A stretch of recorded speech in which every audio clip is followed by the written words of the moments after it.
My eyes are very important to me. My eyes connect me with everything.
Gives you the very latest in sports memorabilia news from around the world. Here are your hosts, industry expert Imran Pilati and Sacktown Sports 49ers insider Emil Fragoso.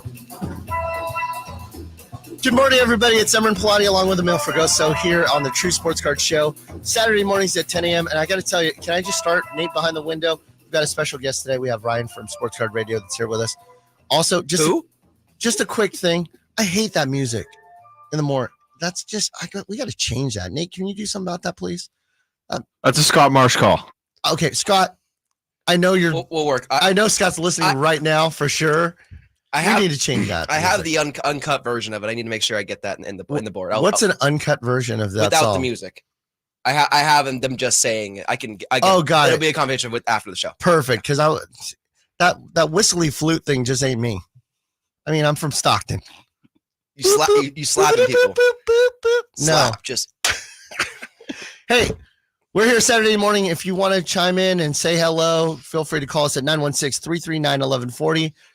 We'd love to hear from you. That's also a textable line too, 916-339-1140. If you're driving to Elk Grove to go to a birthday party like my friend CJ, you don't text and drive. Call us at 916-339-1140. And I wanted to share with you a couple things before we get started with our interview with Ryan. First of all, the Galleria, the mall, our store has officially started its transition. What a word to use in 2024. We're transitioning. We're identifying as True That's what we're identifying as. Careful now. So American Vision's gallery is now converting into True Sports Cards. We started incorporating the wax in the unopened product. It's an exciting time there. If you ever go to the Roseville Gallery, come and check out our new store. It's our new store, not our replacement store. We have two of them. They happen to be a mile and a half down the street from each other, which is fun because now there's one in Rockland and one in Roseville. So you're going to see more memorabilia Right there on the limits. And I've got a really, really exciting announcement. So last week I announced that we were going to have Malik Monk as part of our May Sacramento Autograph Expo. He's pretty good. Yeah, he's pretty good. And we have somebody who needs to play a little bit better, but we're excited about this. On March 30th at the mall, at the True Sports Card location, we have Kevin Herter signing autographs on March 30th at 3 p.m. Now, tickets to get his autograph are $39, but here's the key. I told you that we have about 8 listeners to this radio show, right? Mm-hmm. 8. So what I've done is I've put down an ambitious 50 tickets available, Oh, completely free. All you have to do is go to the website and you go to truesportscards.com, look up Kevin Herter, that's spelled Huerter, Kevin or Herter or anything. You'll see the little ticket click on that thing, mm-hmm. and it'll say it's $39. Go to the checkout, enter the promo code Sacktown Sports, one word. All any capitals, all lowercase. I want upper, lower, up.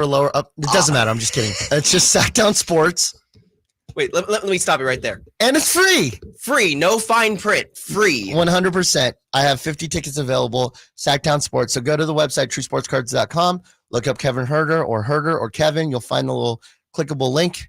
Hit that button and then enter in Sacktown Sports. And that way I know that you listen to us on the radio. So I anticipate 8 people will at least take advantage of this since we have 8 people on the radio with us. I would agree with that. I think more should take advantage of it. Andrew Smith in the chat for YouTube says, I'm here for the Sacktown Donut discussions. Yes. Shout out Marie's Donut on Freeport Boulevard. Marie's Donuts on Freeport Boulevard. You are now owing us for this great sponsorship availability that we've done. Shout out them. All right. So not only do we have the new location, we've got a bunch of products that have come out recently, but we'll talk about that later. Let's introduce our guest. He's the second time here on the radio with us. We have Ryan Teddards from Sports Card Radio, and it's Teddards with an S. Teddards with an S, yes. I just want to make sure. Wow. The way I said that, Teddards with an S at the end is what I meant to say. It's not like it started with S. Uh-huh. Like Like K as in knife. there's P as in pterodactyl. baloney makes no sense. Yes, I don't even know why you said that. All right, Ryan, welcome back. Thanks for making the having me. drive. Thanks for having me, guys. Good Came to all- be here. Came all the way from Tracy to make this trip. Wow. That's right. Yeah, Far trip. That's a far trip. It's a little So- bit of a drive. So we're here. Your radio, Sports Card Radio content is insanely popular for those that love not content but drama, That's right. or also to drama Controversy. I wouldn't say that. Here's the thing about your channel. First of all, how do people find you if they find you interesting today? What's the best way? Sportscardradio.com, Sports Card Radio on YouTube, Sports Card Radio on Instagram, Twitter, all those fun things. How did you lock all that up? Really early. I'm older than hopefully my good looks are shining through on the camera, but we're in our 40s. Me and my twin brother in our 40s with this website. So the website itself is like 15 years old. Wow. You know, we've locked some of these social handles up early on. GeoCities. That's right. Yeah, That's GeoCities. how you do it. Emil, you don't know what we're Netscape. Oh, yeah, before we were on air, we talked about like how we would sell cards. We used AOL news groups where you would actually say, "Hey, I've got this 1993 Sean Kemp SP Uh-huh. die cut available." There's not a picture of No it, picture. Read Got a picture. it before Reddit? and then you'd say, "Would you like to do this? Send me a money order Yep. to here." Or cash. Yep, or cash, Wow. and then I'm going to send you a self-addressed stamped envelope, and that's Wow. how we would send stuff out. Stamps. Mhm. Wow. No tracking. What's the tracking? I don't know. I put it in the mail yesterday. Hope it gets to you. Did you get a free ticket? Hail the MVP on the free ticket. Boom.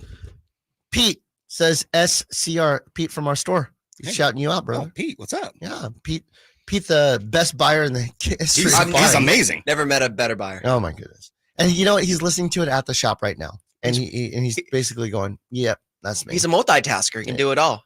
It's Sacktown Cards. So Ryan, let's talk a little bit about some of the things that you like to do for Sports Card Radio to make sure that people are informed. You are borderline journalism. I would say that you're journalism, but also unearthing a lot of drama that comes up. And I don't think that you do anything. Here's the thing about you.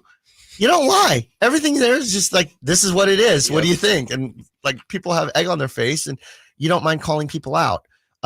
We've talked a little bit about that on the previous show, but for those that are tuning in now, because back then we had 4 listeners, now we have 8. We've doubled our listening audience. Thank you very much. Hey, yo. So just kind of seeing what you guys look to do when you get on your streams or you're doing your posts. What is it that you're trying to accomplish? This is because you do a lot of editing. There's a lot of work involved. Provide entertainment. I think that's the first and foremost. We're trying to provide entertainment. And if some, if we're able to unearth some scams or some of the hobby news along the way, more power to us, I guess. But we're really just trying to entertain. And so that's where, mission accomplished. It's funny. We host about an hour, 2-hour live stream every Thursday at 5:30 p.m. on the YouTube channel. And then about one video a week that I'll sit down and make. And those videos are going to take me 4 or 5 hours probably to make. Write a little script, record it, do all the editing. And the whole time I'm trying to make myself crack up or make myself laugh. It works. And so while sometimes we are discussing serious topics within the sports card world, we'll talk about, some drama surrounding some cards today. But by and large, we're really trying to entertain, make people laugh. And I think, that has worked at least for a number of years. The part that works the best for me is the jump cuts to, oh, yeah. Oh, my God. You're Biden. No. That is like one of my favorite ones. You got to have that one in every Oh, video. yeah. You understand how to make content meme worthy. And that's important. It's so funny. You know what? You know how that all started? I'll insert little clips of whether it's Joe Biden, whether it's Jeff Wilson, whether it's, people in the hobby, famous people in the hobby. I'll put little cuts within the video of them. It's really just to edit out my mistakes when I'm recording the video. So I'll record the video and I'll, have a little script, but I'll mess up probably half a dozen times, right? God, I was just going to say, you messed up. I almost just messed up right there. You did. So, Nate, stick on the dump button here shortly. You almost used we almost had to edit. Right? Yeah, we almost had to edit that part out. No. We almost had to edit that part out. So yeah, I sweated so hard right now. That's what those clips actually signify. When those clips come in, the Joe Biden, the Mojo Sports, the Jeff Wilsons, it's just to edit out my mistakes and then maybe like a little slight transition. And a lot of times those clips that you'll see, they'll be like 0.2 seconds long. I think the shorter the clips you can play, the better, especially when you've already introduced and people know who Joe Biden is and they know what they're saying there. But the other thing too is that you start your streams on 5:30 on Thursdays. Mm-hmm. They go about 2 hours. Mm-hmm. They end right before the Whatnot stream at True Sports Cards. If you follow to, we launch at 7:35 with Ant and Pete. What a perfect transition! You took this full circle, baby. Anything that could go back to me, I'm gonna do. All right, so I know, Ryan, we have some stuff to talk about. We want to talk a little bit about some of the things that are happening in the hobby that are noteworthy that have happened over the last week or two. You guys recently covered some stuff.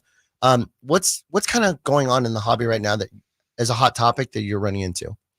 I mean, obviously you had the big SGC collectors merger, and then you have some of these big polls coming out of nowhere. You have these group breakers out of China. I mean, it's not a huge story within the sports card world, but I've gotten a few kind of well-known names in the hobby kind of reaching out to me and, hey, have you seen these guys in China are pulling like hit after hit, like one of one, like backyard break style. If it was somebody, more well-known in the breaking industry in the US pulling these type of cards, I think it would get more attention. But, once again, we're seeing certain group breakers pull these big, huge cards. And I think that's very interesting. We have had some huge sets come out in the last couple of weeks. We've had Prism football. We've had Prism basketball last month. You had Top Series 1 baseball, which garners a lot of attention. You have baseball kind of on the cusp.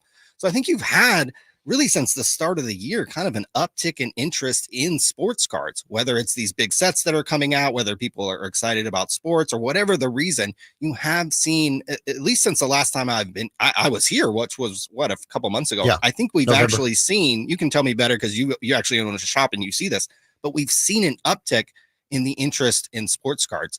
So I think that's been kind of the dominant story to start the year, that hey, people are interested in this stuff. Some prices for sports cards have ticked up, and people are excited about the hobby. Yeah, I would say so as well. Just as a consumer, the ability and the collectability to go into a shop and see it be busting all the time. I mean, Yeah. both Emran's shop at the mall as well as at the original OG shop. Well, where can they find that shop? Just real quick before I tell you, it's at 6661 Stanford Ranch Road there in Rockland. What does bussin' mean?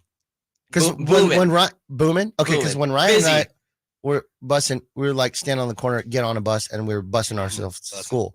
That's where the age gap. This is where I Bussin'. come in. Got Bussin'. it. It's booming. Let me write that Yeah, down. business is booming, busting, the same thing. Got it. Okay. Yeah. BUSSIN. Okay, got it. I wrote that down. Bussin'. Look at that up. Learning new things. Here. So I think too, Fanatics' commitment, Topps commitment recently. I mean, I get texts all the time as a direct dealer from Topps, from Fanatics saying, hey, we're going to do this. We're going to do that. We're going to have buyback. The Otani and Acuna MVP buyback to give you credits that you can redeem. I redeemed almost $12,000 worth of buybacks that people used in Wow. credits for my store, and they paid within a week. Topps paid me back within a week. So they're very good about just generating that buzz and getting it going. Topps Hobby Rip Night, to where we have free product or low expensive product that we give away to the kids. Absolutely love it. We're finally getting an investment back into the industry from the manufacturer. Yeah. Have you had any conversations with anybody to see where that, because that's part of the boom, part of it coming back and people loving cards is that we're getting the kids involved. When you and I started collecting back in the 70s and 80s, I mean, we were reliant on, do we go to the shop and hopefully we have the owner of the shop be nice to us. So we'll come back tomorrow. But I mean, they're investing heavily. What's your thoughts on that? Well, it is something, that we've seen over the last few years since Fanatics has come on board. We've seen the marketing kind of improve. We saw in December with the Tom Brady push with the Bowman draft stuff. Something I want to ask you though, as a shop owner, are you able to get enough product to meet the demand from Fanatics? On the Fanatics side of thing, are you able to buy enough products from them? No, and no at that price. Right. So nothing's going to come out cheaper than when it comes directly from Topps. There's no middleman distributor. I don't have to buy it from a third party or another card shop that may be overstocked. So the hope is that, and I'm going to unveil the curtain a little bit for the audience. We are based on allocation. So the more you buy, the more opportunity you have to buy more in the future of other products. Sometimes you don't get any allocation because you don't buy the high end stuff. So you have to go on the secondary market to get it. To satisfy current demand, the answer is no. So we always have to go out and look for more. The key here is that Topps and Fanatics are trying to do their best to go direct to hobby shop and give more margins for them and more margins for us. So these distributors are really having to make some decisions on how they're going to maintain their business model, because that's how we, as card shops over the last 3 or 4 years, have been able to stock our inventory. Yeah. So, and then as somebody that sells yourself at shows or online, do you buy wax product? I don't No, know. not anymore. I don't buy wax anymore. Tough. It's just gotten so pricey. Back in the day, I mean, I would play kind of the game where a product would come out and then the price would actually tank on these boxes. I mean, I remember buying plaster boxes for like $3 and then go flip them on Amazon for $15 to $20. Yeah. But I mean, I'm playing this little arbitrage game. I mean, today these boxes are, hundreds, if not thousands. And when of you say dollars each. back in the day, that was the 2010s.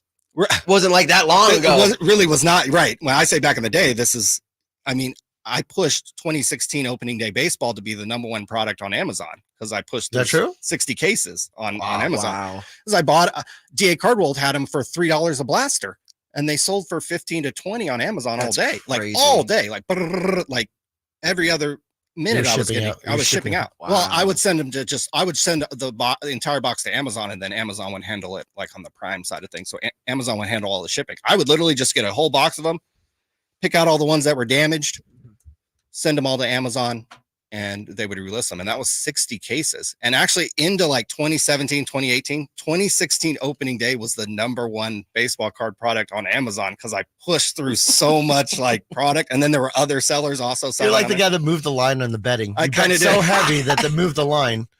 That's amazing. But you can't do that anymore. The point is, like, No. I couldn't do that anymore. So I don't play that game anymore. It's more for guys like you who have shops, who have allocation, who have, the business and the clientele to sell these, more expensive products and stuff. Yeah, and that's the part where it's tough for me to justify some of the products that are on the wall. I'd like to be diverse and have everything, but I like to have everything for the allotted time that it makes sense to have it for. Example, Spectra football just came out. Emil, Yes. do you mind picking up some of the details of Spectra football? Yes, give me one second. Here's what we know on Spectra every time Spectra comes out. There are 4 packs with 4 cards in each pack. 4 hits are guaranteed in that. That's mem or mem auto or auto. We recently had that. What's it currently on the shelf at? On your shelf? Don't worry about my shelf. Just generally pricing or blowout. About $1,000 per box. So you're getting $250 a pack, 4 packs total, 4 cards in each pack, 16 cards total. Mhm. We're talking about some serious. I have 1 case and I've already sold through that, released yesterday. Mhm. I might do a couple more boxes, but it's very difficult to justify to your customer base, spend $1,000 here and potentially get 20% of your money back. Maybe. So every 20 boxes, you'll get a 2x, 3x, 4x. Yeah. But negative 8x is not fun. No. Right. So when you're talking about that, Ryan, it's difficult. I'm a sweet spot mid-priced card shop because I like seeing hits come out of there for the value, or people that buy the box and say, that was a fun rip. I can still afford my rent. Right. Yeah. Right? And so but there's a box for everybody. There's a store for everybody. We do have that product available, but I just don't keep restocking it because it's not fun to watch people rip. I love watching people rip. I just hate watching them get crushed. So it's a little bit of like a blackjack dealer doesn't play blackjack. Yeah. It's hard to sell. Because they watch it all day long. Yeah. Yeah, I'm kind of that. And it's guy. hard to sell high end when not all your clientele wants high end. They want low end, mid end. You know, you got to meet everybody's needs. And so not everyone wants to open the high end cases. So I get that. Step back regarding content. So you have content that people really tune in for. Every video that you do does between 8 and 12,000 views within a few days. People would love to have that kind of audience. What do you find are what the crowd's salivating for, learning and hearing more about? I mean, they love the funny stuff. They love when you guys roast somebody, but what do they really ask you for? Because I'm sure people go, hey, Ryan, hey, Colin, talk about this. Because we get that. Every day I'm getting emails about this scam. This happened to me on eBay. This listing got messed up. This happened on Whatnot to me. This seller did this to me. We really do have to kind of pick and choose what we do talk about because it is a large audience. We do have a lot of viewers. So I don't want to, a lot of times I don't want to punch down to a small seller or somebody small or somebody who's trying to come up or even somebody younger. Yeah. Thank goodness cameras weren't around and we weren't doing the YouTube channel when I was in my 20s and how many mistakes I would have made. So there's a sweet spot of people that we can go after. There's probably a sweet spot of companies as well. Fanatics probably being one of them. Panini, the bigger companies, the grading companies. We might talk about the Webb and Yama card that's off center. So Yeah. we kind of, Everyone's laughing off camera. and certainly I think what we do, what we're willing to do is we're willing to talk about the other influencers in the hobby. I think a lot of people shy away from that because they maybe want to be in that inner circle. They want to be in that clique or they want to be a part of that. We call it the positivity group, Mhm. where we're certainly not afraid to talk about, frankly, anybody in the hobby, but even the kind of the upper level YouTube people who have probably 10 times the amount of subscribers we do. We'll comment on them. We'll comment on their videos. We'll comment on their sports card investments or the stores that they open and all kind of commentary. So we'll kind of sometimes maybe be willing to provide commentary on things that other channels won't. If they're going to put themselves out there, you're saying Yes. fair game. I think if they're a big name in the hobby, if somebody has 200 subscribers, I'm not going to roast them on our channel. I'm not going to, unless they do something really scummy or really scammy, or even if they're talking crap to me. I just, at the point we're at in our life and where our channel's at, I'd rather punch up to the bigger companies, Fanatics, Panini, the grading companies, bigger card sellers, than some of the smaller people or younger people in the hobby, maybe even people who just got back into it and are learning. Yeah. Again, we have podcasts dating back to 2008 on our website. I bet you could go through those, and some of those, I mean, we're going to have clip-worthy cringe statements where we're talking about a player that we believe in and who totally flamed out. So I had a couple of those that I laid my life on and just got killed. There's one of them, Yeah. JP Lossman. Not we that go. that means anything to you guys. He was a quarterback for the Bills. right, first round pick. My good. I don't know. What that I is. was like, I don't know that. Even JP Lossman's mom doesn't collect his cards anymore. I Yikes. was like all in. He had a nice autograph. Yeah, very nice Very autograph. nice autograph. and I was just, oh man, Lost Man was exactly the great Lost. That's a description on- great. Yeah. Yeah, and so for me, I just feel like, as you said, you're not going to roast the little guy that's doing that, because they have the chance to build an audience, and you don't want to stunt that and stop them before they have a chance to really get their legs underneath them Sure. to do that. I am one of them. However, trying to build something. if there's a big scandal, big scam, you have to call them out regardless of Sure. size. Like the Wembanyama out of 10 that happened, I believe, a week or so ago. Sure. I don't even know what that is. What is it? Someone, I believe, a breaker pulled a Wembanyama out of 10 and did not sell it off, did not ship it off to the buyer. The person that had that spot did not get that card. They decided to keep it. Confirmed 100%. Yes. Okay. I just want to make sure that we're There was now here's the crazy thing about that story is the breaker accepted an IOU from the customer. Yes. So the payment didn't go through on Whatnot. Ooh. I don't know. There was some transaction Mhm. problem. And then I guess there was some messaging between the seller and the buyer. And they said, hey, take an IOU. I'll pay you tomorrow, whatever. Card gets pulled. Yep. Freaking to 10 Wembanyama. That's a $5,000 to $10,000 card or whatever or more. And then the breaker, I think, sends the guy $100 and says, hey, this will take care of it, right? And then Yep. he keeps the card, takes the comments off his Instagram account and kind of goes. So yeah, I had to cover that because I was like, yeah, that's an interesting situation. And I don't know what the rule is. Hey, if a breaker accepts an IOU and you pull a big card, what's the rule What's the there? protocol there, I don't know. I'm not gonna judge that, but I think it is an interesting, it's an interesting topic. That's to a discuss. difficult place to be too as a Right. breaker. I've broken very little, and we talked off air that I'm in the process of really looking heavily into breaking in 2024. Not me personally, but having our team do it. And I would say that that's a position to where you got to pay to play. Period. End of story. You can't take IOUs. It's a difficult place to be, and I've done stuff on credit before. And I've gotten burned. I never win in the credit game. Let me just tell you, as a hobby shop dealer, I'll sit there and the guy's like, "Oh yeah, I'll run a tab." Okay, cool. It's never a win for me. Like, oh, I love putting people on tab. They definitely pay on time, exactly when they said they were going to. Yep. So now it's like credit card on file. I don't mind if you open your boxes and then pay at the end before you leave today. But save the boxes, save the packs. But it's the whole like, I don't know you. We're afar. You live in New Jersey and I live in California, You and want a I'm going to spot. do an IOU spot. Like that's the whole purpose of Whatnot is to avoid that kind of drama. Yeah. Yes. And if your payment isn't going through, then red flag. Red All flag. right. So, all right. So with that said, let's keep going. Now, recently we had the Wemby that was pulled by a local shop, NorCal Sports. I want to get it right. NorCal Sports Cards. NorCal Sports Cards. He's local. Tommy's the owner. Roseville. He's been nice and friendly to me in the shop. We appreciate him. He pulled the Victor Wembanyama 1/1 black prism card and got it graded. It kind of popped out of nowhere yesterday and just said on his Instagram, "Ta-da! We did it. We did it." And I was like, Yeah. I was first of all, so confused. yeah, I would have changed back his name to Victor Wembanyama Black 1/1 if I had pulled it.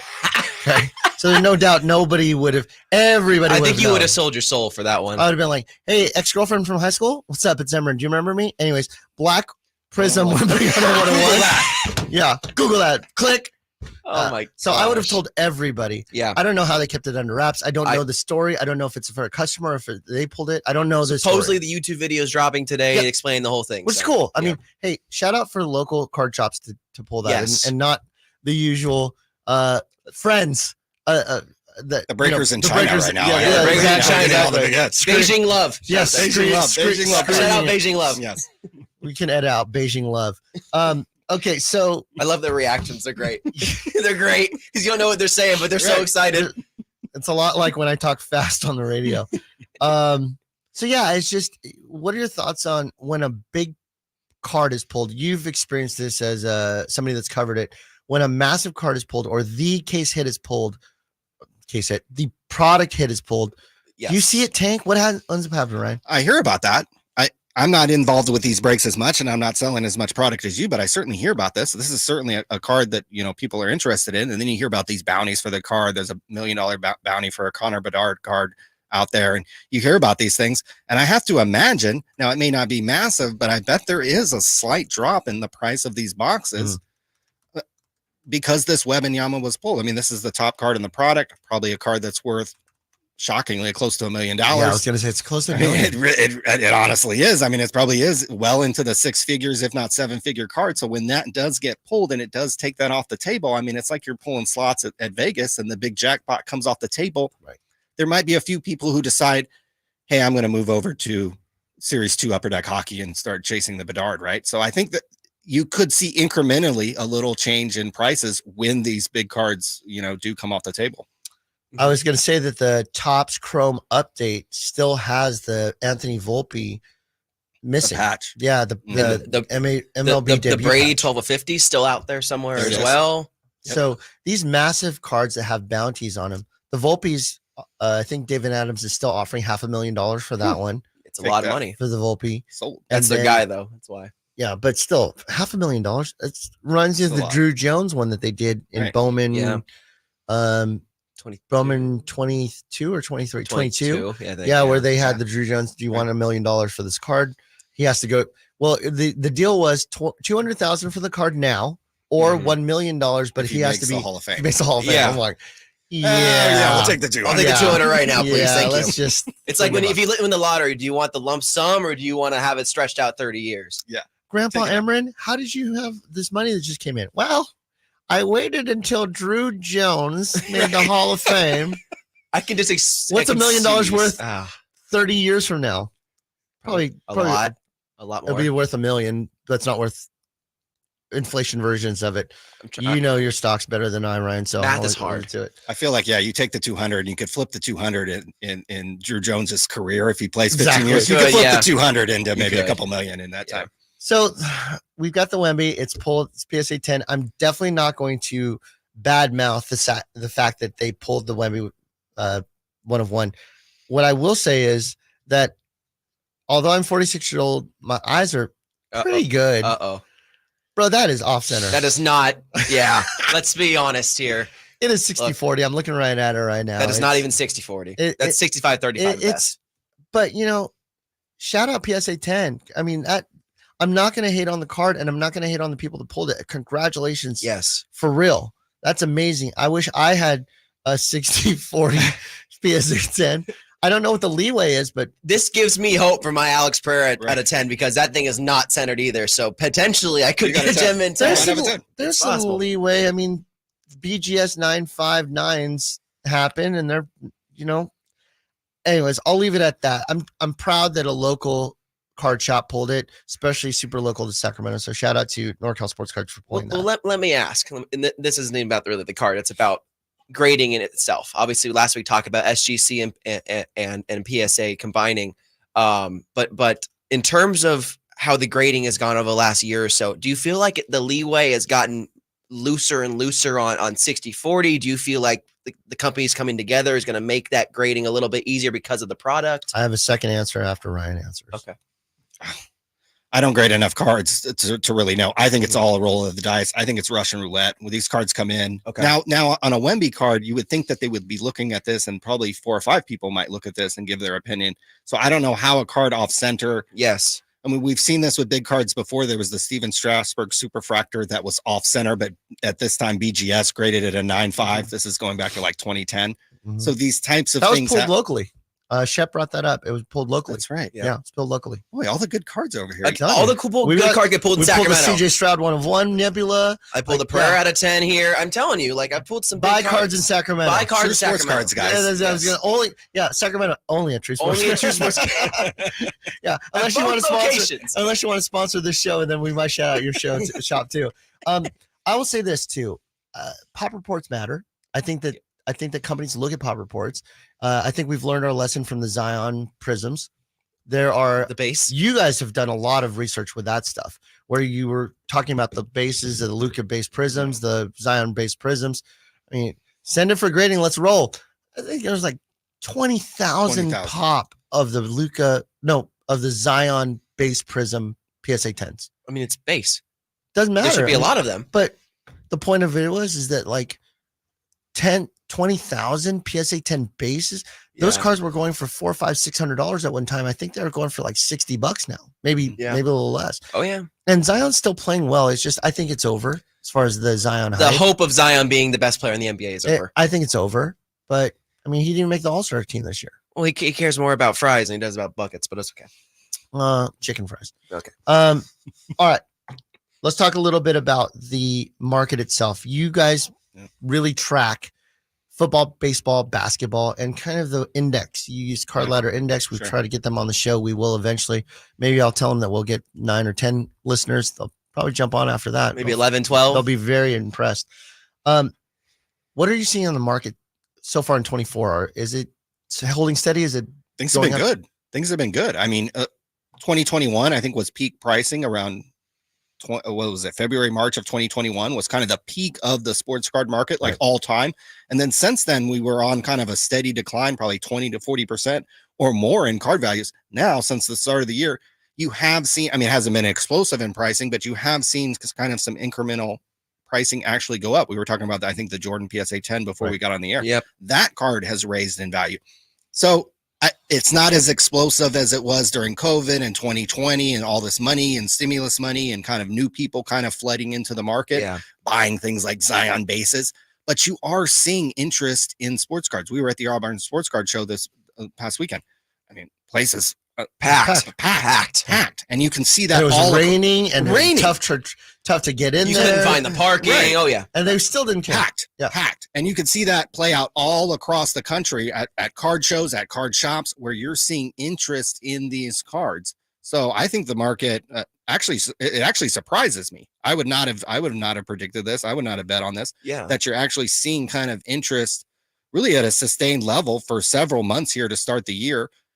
Whether that continues out through the end of the year, I think it's at least going to continue to the National in August in Cleveland. You're going to see interest in sports cards at least until then, Yeah. and then maybe toward the back half of the year, you'll see things peter off a little bit. And not just a steady influx of collectors, but a variety age group Mhm. of just from young 5-year-olds to 65-year-olds. Like I'll be at Emran's shop on a Tuesday hanging out for an hour, just, looking at the inventory or whatnot. And will come some kids coming in from school and their nice clothes. And then like 20 minutes later, some 70-year-old with a 1990 collection will come in trying to sell. Like the wide variety of people that are coming into the shop right now, that are coming in and collecting, is what makes me feel really positive about the growth of the hobby. Oh, for sure. I think we've kind of, in some sense, bottomed out since the highs of COVID, and we're kind of in this new space here where a lot of people have hung around, and probably the hobby is generating even new collectors and new buyers, whether it's the Fanatics marketing, whether it's sports in general, whatever it is, the gambling aspect of the hobby. You are seeing interest in cards pick up kind of since the start of the year. So that's got to be exciting. I talked a little bit about this on a previous show about how breaking can cause a lot of prices to go downwards. And the reason why I believe that, and my many years of watching cards go up and down, when a breaker takes a spot, when you buy into a break, let's just say it's $50 for a team, and you have the Bengals. I'm going to use an example. A friend of ours for the shop, Ian Pennington, who's my barber, loves doing Bengal breaks. We can get into them fairly cheap. He gets a Joey Burrow on a $50 spot, and the card's worth, let's just say, values at $500. Ian doesn't do this because he's a PC collector, but other people might end up landing it, and they're like, let's put it on eBay. Mhm. Okay. I get an offer for $300. The card's worth $5. Other comps show $5, but I'm only into this thing for $50. Sounds good to me. Click. Accept. Now, all of a sudden, all the rest of us holding that specific card are now at the mercy of this random $300 comp. This singular comp. low comp, and that's where it's at.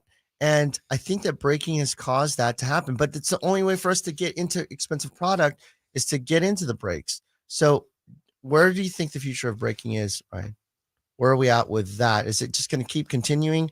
Because we've seen, I would probably say the last 6 months, breakers having trouble filling, and I've seen breakers getting out of the business, but I don't see like real consistent, this is what we do for a living breakers getting out. I just think these fringe guys are getting out. Are you seeing that? I think you're right. I think the fringe guys who probably didn't get allocation or struggled to get even product, boy, they're probably really struggling now. I think the bigger breakers who can fill breaks, who have done it for probably the better part of a decade, they're probably likely actually struggling to get product right now. Yeah. Whether it's on the Fanatic side of things because the distribution hasn't changed. You can't just call up Southern Hobby or GTS or one of these people and get product anymore. Panini's have probably tightened things up. Panini's probably charging way more for their product than they used to. Interesting. So it's got, that's got to be crazy. But I think, yeah, the bigger breakers might be able to succeed because they've already scaled up to a degree where the smaller breaker, yeah, they're going to run into challenges. One, buying product, probably having the demand to fill it, and then doing that consistently day over day. I think breaking, you said, what's the future of breaking? People love to gamble. We were talking about people, you could put a $50 blaster box and you could put like about the best card you could pull out of that blaster box for like 50, 60, 75 bucks next to each other. And people are going to pick the blaster for that 1 in 10,000 chance that they pull some serial number or something super rare out of it. It happened yesterday. It happened to me this week. No, it happened yesterday at my shop. So a guy comes in, he's a great customer. His name is Jason. Came in and he's like, hey, I'm really interested in buying that box of Don Russ. There's a mega box of Don Russ basketball. Okay. And it's $55 on our shelf. I go, hey, just to let you know, I just had this card walk in. Do you want to buy it? It was a green laser Wemby, non-numbered, but it's comps at 60. So I said, what do you want? Do you want to buy this Wemby for 60, or do you want to try to find this card here for 55 bucks? And he's like, okay, I'll buy the Wemby. So he buys the Wemby, and then I get busy and I'm talking to other people, and Jason's still in the shop. I look down and he's sitting at one of the tables and he's opening the box of another box of the Don Russ Mega. I was like, these guys just can't resist. Can't resist, man. And he's a great customer. I'm not making fun of him, but it's just that's the way human condition is. Yep. They want that opportunity to try to pull it themselves because the guy that pulled the green Wemby that sold it to me probably had that endorphins. Yep. He pulled it. He was so excited. The highest of highs make up for the lowest of lows in breaking. And every week we come here to this studio and I hear about Emil getting killed. I got on a torched, box. man. Oh man, the box.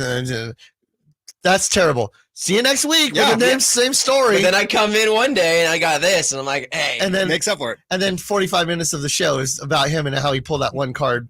So I've also pulled a mess. But whatever. Okay. I'm a poker player, right? I hear bad beat stories all the time. I never hear good beat stories. Mm-hmm. So it's kind of like a 5-1. So once every 5 weeks, you're going to come into the studio and hear a really great Emil pulled this story.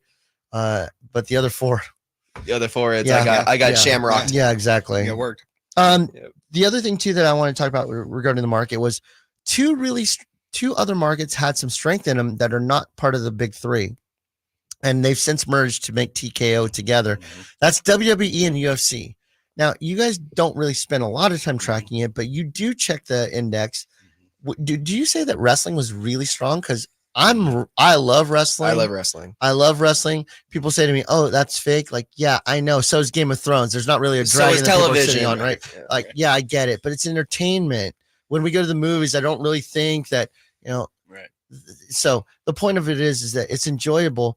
What was it strong through the last 6 or 8 months for wrestling? Wrestling was one of the strongest categories last year when everything was tanking 10 to 20%. Wrestling actually held firm, or some of those cards actually went up. We saw some huge, big Black Finite one-of-one. Speaking of Black Finite one-of-ones, I mean, the Stone Cold and the Rock, I think the Rock was a 6-figure card. So some of these, rare cards out of Prism and Select were selling for big money. So wrestling has really held strong for the last several years. One of Pete's closest friends, his name is Matt, Dope Cards on Instagram, cards with a Z.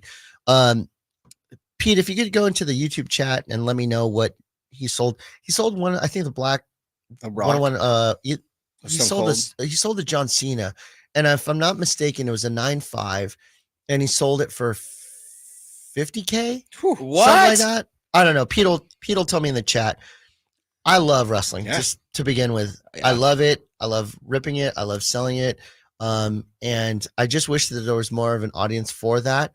Stop buying the foam fingers and start buying some of these actual really great cards. The product itself of wrestling's at all-time high right now. I mean, Rock cutting promos, Rock being back with the bloodline. It's the product is great right now. I think that's what's helping also the cards itself. Mm-hmm. Okay, Pete says almost 40K is what he sold. Was it Pete? Was that the Cena? It was a Cena BGS 9.5. Yeah, that's my guy. John's my guy. It was incredible. That's my guy. And then UFC. Did you track any UFC? UFC, I'm less familiar with. I don't think it did as well as wrestling last year. I know there's a kind of a core group of wrestling collectors and really hardcore group of people that create content around wrestling cards. UFC, maybe not as much. Maybe they'll get a little bit more of a push here pretty soon, but maybe that's an opportunity to buy. There's a few though. I know Steve Aoki is very big into collecting UFC cards and collecting the black 1-of-1s and in the big cards. He's a big fan of Sean O'Malley and all those guys. So I know that the celebrity aspect of it does help it. But I agree. I think wrestling has done better than UFC over the last. It's one of those things that really is rewarded for what have you done for me lately. Tonight is a big fight. Chito Vera versus Sean O'Malley. And not even that, just the whole card, man. The card is awesome. Oh, but I mean, if Sean O'Malley wins, it's a significant bump. Like you see it right away. Like we had some Sugar Sean autograph stuff. Pete will let me know, and it was incredible. Like overnight when he won the championship, it was unbelievable. He won the title and then just shot up almost double overnight. And I don't think that we saw that with Mahomes. We didn't see that. We wouldn't have seen. Maybe we would have seen it with Purdy locally, but like the sport of UFC, it's instant. It's the way you win though too. Again, it's the way you win. Sean knocked out Aljamain Sterling, longtime bantamweight champion at 135, and knocked him out pretty clean. And Aljo's really first big loss, and Sean was able to be the next guy and then became it, and that's a big deal. And it drops quick too. Do you know who Paddy Pimblett is? No. He's where is he from? The UK, Liverpool. Okay. And this guy is a lefty. They thought he was the next Conor McGregor. He talked like it. They call him Paddy the Baddie. Yeah. He would get real fat in between fights. Like he just, it was like Ricky Hatton, if you remember who that is. Eat their face off. Oh yeah. Then get healthy for the fights. So he'd be this big fatty, and he was just popular. And then he still won, but he had a really it was controversial. average showing. And He did not beat Jared Gordon at all. Nah. And they jump off. Yeah. Yep. Wow. And now he's like struggling, and people invested heavily into this guy. So that's the one thing about certain sports. When you're the only one that's there, that you don't have a team behind you, or you can't rely on your defense, like Peyton Manning did with the Broncos when he won the championship. I mean, he wouldn't be a Super Bowl champion if he didn't. Individualistic sports make the cards extremely volatile, especially like UFC, wrestling, because they have highs and lows. Which is wild because UFC, we believe, is not predetermined, whereas wrestling is. Yeah. So you can kind of tell. I can collect Roman Reigns because this dude ain't going to lose in WrestleMania. I can collect this guy because I know this guy's going to win during this time. So like you can kind of plan ahead with wrestling, but not really with other ones. All over the place because if Alex Pereira loses next month, it's going to be interesting for me. Finishing up, we're about 10 minutes away from it, and we like to run completely commercial free here at True Sports Cards Show on Sacktown Sports 1140. But recently, hobby hero Jeff Wilson, as you call him, Oh, he opened Cards HQ. He did. 14,000 square feet of card shop, and he wants to be the world's local card shop. Now, I have my feelings about Jeff Wilson, and I could say it because it's my show, so say whatever I want. He big timed me at the National 3 years ago. Okay. When he wasn't big time yet. Oh, He apparently didn't know who I was. So I'm nobody. So it sounds like a good story. I'm a guy with a radio show that has 8 people listening to it. Don't you know who I think I am? Hey, you have a 3,700 square foot shop, don't you? You better bet. I have 2 shops, and if you add them both together, it's about one half of Jeff's shop. Oh my God. And he has 14,000 square feet. He's trying to fill a floor full of inventory. I will tell you, and both you and I, Ryan, you doing business differently than I. You do online, you do in person with the shows that you go to. Well, you're there for 3 hours before you dip Sell out. all you. Yeah. So literally, Ryan sold me. Audience, let me tell you this. Ryan sold us the entire table, including the cases. He's like, I just want to walk out with the money. Right. Okay. So we took his case, and then we sold the case to a kid for $25. Oh, bang. Got my money back. Oh my gosh. So the point of it, no wonder you have new cases every show. You don't I have bought any- a nice one. Somebody walked up to me and sold me a case for $40 at the show. And I was like, yeah, of course you could take the case because I just bought one myself. Oh my gosh. It's really tough to acquire cards right now. Pete is sitting at the shop right now. They're at 6661 Stanford Ranch in Rockland. Pete and Ant are working right now, and they're begging people to come in to come and sell us some cards. We are desperate for inventory because we are a heavy single shop. You are a heavy singles buyer and seller. where do you see this inventory shortage, let alone us, let alone you? What's a shop like Jeff Wilson going to be able to do with 14,000 square feet and trying to do online and in person? I can only imagine that the challenges you guys have, because like you said, I go to these shows, get a couple $1,000, and then I go home and I'm on eBay, I'm on online, I'm on these online auction places, and I'm literally trying to spend the money, and I can't. Step back for a second. You're very successful with other ventures. Cards are not the only thing you do. So you do have revenue streams that cover your bills and cover your lifestyle. So this truly is a hobby, a profitable hobby for you. Sure. So you're not like, oh, my mortgage is due, I need to sell my cards. Right. And actually, the best cards I'm actually holding are kind of just long-term holds for me. But I have money. I've probably about 10,000 cards on Check On My Cards. Probably have another, I don't know, 1,000, 2,000 cards at the Golden Vault, the PSA Vault. That I'm constantly trying to sell. And then when I get an influx of money, either you buy my whole case or something, and I'm trying to buy cards. I'm like, Pete, at your shop, I'm trying to buy cards, and I can't. The math just doesn't work out. I'm getting outbid for everything. Oh, shill bidding, man. Sorry. So I can only imagine for you how hard it is. How are you getting people into the door to fill up 7,000 square feet of card shop, let alone Jeff Wilson at 14,000? Sure. I think what ends up happening is that we step back and we try to, when somebody opens a box, very rarely are they able to pull their personal collection type cards. So they have valuable cards, but they're like, I'm not emotionally attached to this. And I've learned personally, me, Emran, I'm not emotionally attached to anything. It's interesting. People go, what are you looking for? I go, anything that can make sense for my customers. It doesn't matter to me. As long as the price is right, I can buy everything. And then they go, well, what do you collect? I'm all, look around. I own a card shop. I own every single card that's in here. What do I collect? I collect that card and that card and that card and that card. And like, they mean everything. They had NASCAR the other night. Trust me. Right. That's I own this all until I don't. And it's not a museum. I'm trying to sell this stuff. So if we could create it to where people can go back and get another box, another this, another that, that's what I think people should do. And I've been known as the Grim Reaper for multiple reasons. Number one, whenever I have an autograph signing with a really old guy, unfortunately, they pass away fairly soon after. Someone knock on wood. Yeah. So if you're old, don't do a signing with True Sports Cards. And number two, it's not a good business model. I don't even know where I'm going with it. Oh, I have to tell people that their card isn't worth what they paid for it during whatever time frame. That's tough. And what ends up happening, I had a conversation with a guy yesterday. Really good guy. He sold us a lot of cards recently. And I know we're down in our last few minutes, but I want to make sure I share this story. He's like, well, I paid $600 for this card. I'm all, bro, the last 4 comps are $200. Well, I can't sell it for that. I said, it doesn't matter if you feel like you can't sell it to me and take the loss. The loss has already been accomplished. Yes.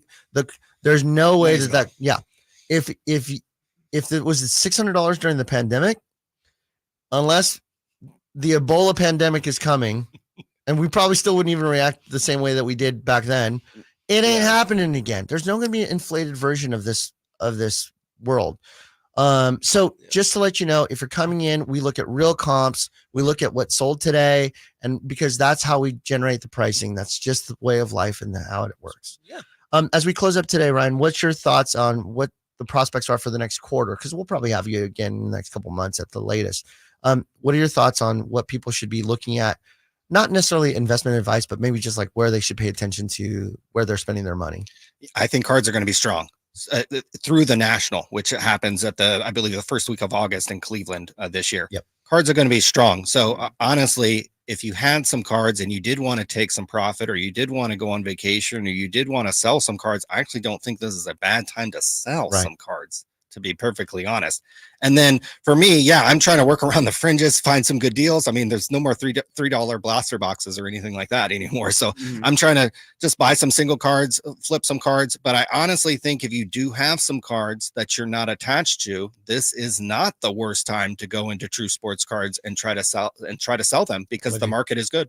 Yes. Here we are, TrueSportsCards.com. Look up Kevin Herger. We're having a signing there at the Roosevelt Galleria at our location, March 30th. Use the code Sacktown Sports to get your free autograph, unless you want to pay $39, and I'll take your money. For Emil, Ryan, myself, and Nate behind the window, it's a pleasure to have you every Saturday here with us on the True Sports Card Show here on Sacktown Sports 1140. Have a great week, everybody. We'll see you next week, 10 a.m.